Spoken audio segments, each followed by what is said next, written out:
ఏ పార్టీకి పోదామని అర్థం కాక లాస్ట్కి ఏదో గొడుగు కింద ఉండాలి కాబట్టి ఒక పార్టీలోకి పోయాడు. ఆ పార్టీలో పెట్టుకొని ఒక్కో రీల్ వేస్తుంటాడు.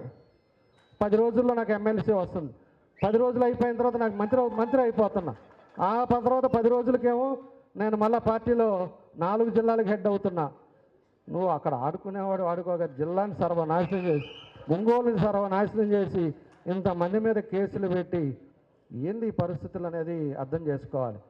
అదే కానీ కొంచెం అన్నా కూడా కరెక్ట్గా ఉంటే ఓడిపోయినా గెలిచినా ప్రజల్లో ఉండేవాళ్ళు.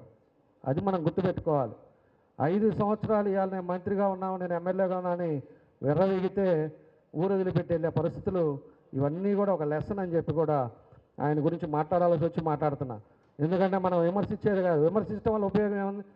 చేసిన పాపాలకి 34,000 ఎగిరిపోయాడు.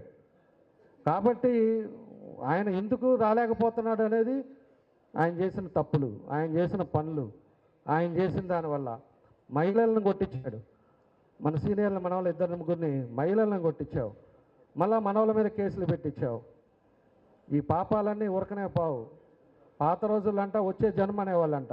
ఇప్పుడు ఏంటంటే పాపం చేస్తే ఈ జన్మలోనే అనుభవించిపోవాల్సిందే.